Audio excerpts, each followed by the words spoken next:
Papo de Criminalista. Eu e o professor Mauro Otávio Nassif.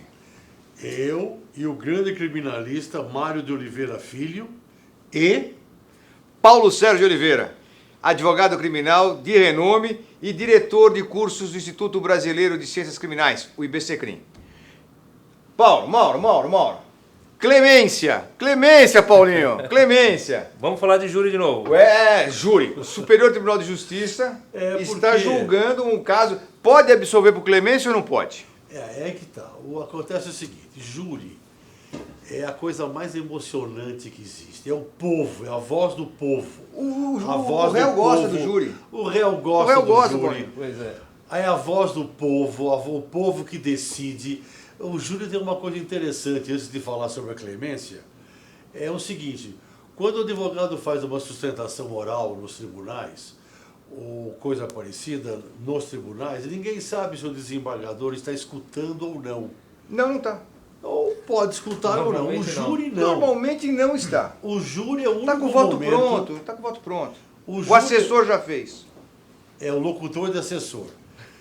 O júri é o único momento no qual o advogado tem certeza que os 7 cidadãos jurados estão escutando o que ele está falando, onde existe essa confiabilidade, essa credibilidade entre o defensor e os jurados, aonde passam os argumentos. É o momento no qual o defensor sabe que a sua persuasão, que os seus argumentos estão sendo lançados. Mas quanto ao tema de hoje, eu quero falar 48 segundos, que é o seguinte. Vai. A exposição de motivos da nova lei do júri, eu conversei com o Dr. Rui Stocco, desembargador aposentado já, que foi um dos autores da lei, ficou claro que pode haver absolvição por clemência. Exemplo. O réu alega que estava na China naquele dia, que não estava no Brasil, estava em Pequim. estava na Ótimo China. exemplo esse, mano. Obrigado. Você conhece a China ou não? Você Conheço. conhece? Ainda não. Então, o réu estava na China, não estava no local do crime, não foi ele o autor do crime, um crime X. Morreu alguém. Os jurados examinando os quesitos, examinando a defesa, e a defesa foi qual? Negativa da autoria. O réu não fui eu. Não havia tese subsidiária, não havia nada. Muito bem. Os jurados, então, concordaram com a acusação de que foi ele. Foram contra a tese do réu de autoria. Foi ele. Mas tem que vir o outro quesito. O jurado absolve o acusado, nem pode colocar o jurado absolve o réu, é proibido. Muito bem. E os jurados então dizem, sim, nós absolvemos o réu. Acabou. Isto é, o acusado, ou por clemência ou pela dúvida. Porque é interessante, para encerrar a minha participação nessa parte, assim como o juiz togado pode absolver pela dúvida, o jurado também pode absolver pela dúvida, Sim. por clemência, etc. Então, é possível absolvição por clemência ou algo análogo. Só para contextualizar Lógico, o que está É acontecendo papo, aqui, não tem formalidade, nosso não. papo de criminalistas, a nossa discussão aqui, ela tem por base o julgamento de um habeas corpus. O habeas corpus que tá 350.895, que está estava na... afetada a 6ª turma do STJ. E agora vai ser julgada pela terceira sessão. Isso. É o habeas corpus 350.895 STJ. Nesse habeas corpus se discutiu exatamente se é possível o jurado absolver por clemência. Ou seja, a pergunta é clara, né, Mauro? Sim, o terceiro O jurado quesito, absolve o acusado? Ponto. Deixa eu fazer um pequeno histórico para os nossos colegas entenderem. É um crime de homicídio, de tentativa de homicídio no Rio de Janeiro, onde 2 irmãos foram acusados dessa tentativa por organizarem uma emboscada contra a vítima. Os jurados reconheceram o primeiro e o segundo quesito e o terceiro absolveram. E eu penso o seguinte: o jurado não está preso às peias legais. Sim.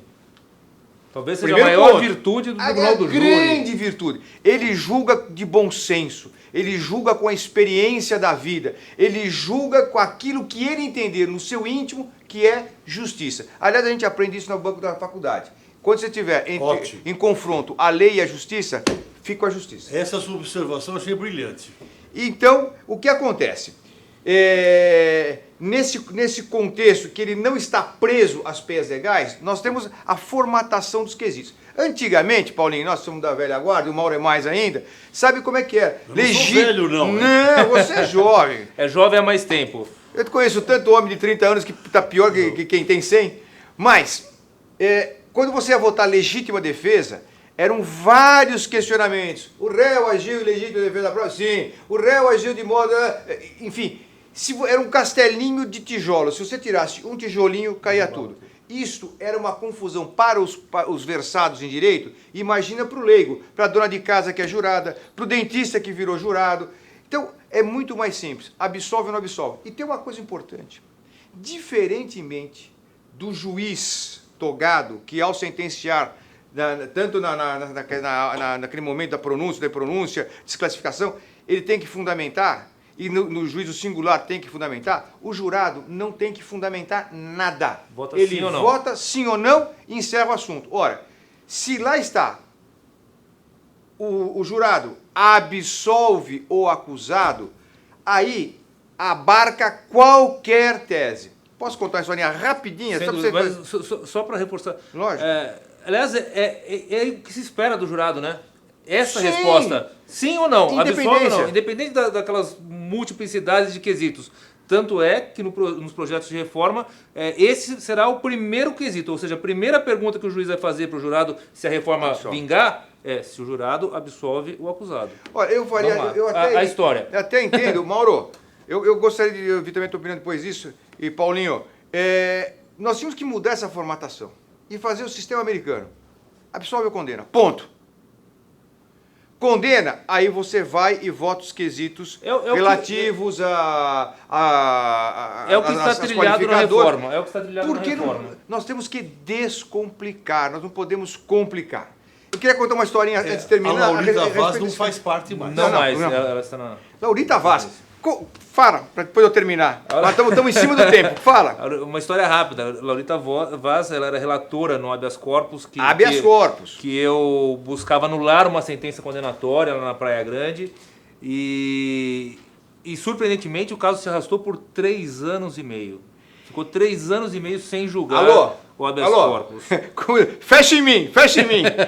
3 anos e meio para julgar um habeas corpus. Alô, ministra Laurita Vaz. Mas peraí, habeas corpus ou recurso extraordinário?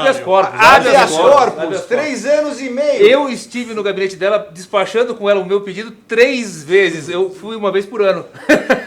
Vai explicar para o réu, vai explicar para a família do réu que o ministro está há 3 anos e meio com um habeas corpus. Sim. Agora, não tinha nós temos dessa explicação. Aí o que ela fez para amenizar a demora? Ela pediu, nunca vi oficialmente, eu também nunca tinha visto, pediu a transcrição da minha sustentação oral, foi transcrita na íntegra a minha sustentação oral, e ela colocou como razão de decidir... E o que você postulava? Eu postulava a anulação da sentença... A anulação. Rapidamente, porque o que acontece? Houve um erro gravíssimo na sentença. Nesse corta e recola da vida atual, o juiz, aproveita a petição, foi utilizada a história de uma outra sentença que não tinha nada a ver com aquela, e ali... Ctrl V, Ctrl não sei o que lá, e vai colando daqui para lá. O advogado que fez recorreu no tribunal, e o tribunal manteve a decisão com o mesmo erro. Ou seja, uma coisa absurda. Não, simples. Ninguém leu. Eu ia falar um palavrão, mas ninguém leu palavra nenhuma. E aí eu levei a questão, aí chegou para mim já transitada em julgado a decisão, já tinha trânsito em julgado de uma sentença condenatória. Entendi. Aí eu impetrei o habeas corpus, em razão da nulidade que eu apontei ali, e consegui. Demorou, mas consegui.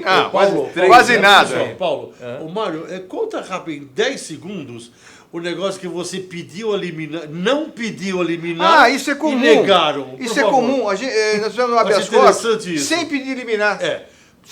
Estrategicamente. Estrategicamente não era caso. E eu entendi que não era caso de eliminar. Aliás, o advogado criminal, ele tem que ser o juiz primeiro da causa. Você tem que saber o que você pode e o que você não pode fazer. Não era caso de eliminar. Impetrei o habeas corpus. Surpresa! Uma semana depois, Foi negada a nega liminar. porque se Não confunde medida. com- Ou seja, ninguém leu Luva, é coisa de assessor. Mas eu quero contar uma coisa rapidinho que mostra a independência dos jurados. Há muitos anos atrás, eu quando fazia júri, isso lá na década de... iniciozinho da década Não, de você 80. faz júri ainda? Faço. Não, quando eu comecei, Tá. eu tinha a mania, quando terminava o júri, nós íamos para a sala secreta, tinha um lanche e tal, depois da votação, e eu, muito delicadamente, chegava aos jurados e perguntava, olha, eu estou fazendo uma pesquisa, se o senhor quiser me responder, responda, se não quiser, fique absolutamente à vontade. O senhor votou com a tese da defesa ou com a tese da acusação? E eu falava, olha, doutor, eu não quero responder, não, votei com a acusação. Mas ninguém queria dar satisfação. Um dia, um júri muito difícil, eu ganhei o júri por 4-3, naquela época que se fazia contagem, e eu perguntei, fiz essa pesquisa. Aí um jurado me chamou do lado, quando eu fiz a pergunta, e falou, doutor, votei com a defesa e vou contar por quê. Eu falei, pô, muito bom, por quê? O senhor foi muito hábil. Eu falei, muito obrigado. Eu percebi que aquela testemunha que o senhor enfatizou, ela era amante da vítima. Por isso que ela falou contra o réu. Muito obrigado. E fiquei assim. Pois é. Porque eu não falei nada, não tinha nada de amante. Eu não sei de onde é que ele tirou. Mas eu posso Mas falar uma favoreceu. coisa do júri. O Essa Mauro, foi E se boa, hein? fosse contrário? o Mauro Essa foi confirma, boa. o jurado tem muitas vezes ele tem condição de achar alguma coisa ali que nós não conseguimos ver. Isso já aconteceu algumas vezes. A gente não viu determinado detalhe como esse, o promotor não viu o detalhe e o jurado vai Não, lá mas e no seu vota caso por não conta disso. havia isso. Acabou. Não tinha É percepção do jurado, viu? percepção do jurado. Toda quarta-feira, às 13 horas, Papo de Criminalista ao vivo. Entre na nossa página na internet, Os Criminalistas, e assista ao vivo. E você pode participar, mandando sugestões, fazendo seus comentários, e nós vamos levar isso ao ar ao vivo. Então, na próxima quarta-feira, dia 20, às 13 horas, estaremos aqui fazendo Papo de Criminalista ao vivo. A gente volta. Um abraço.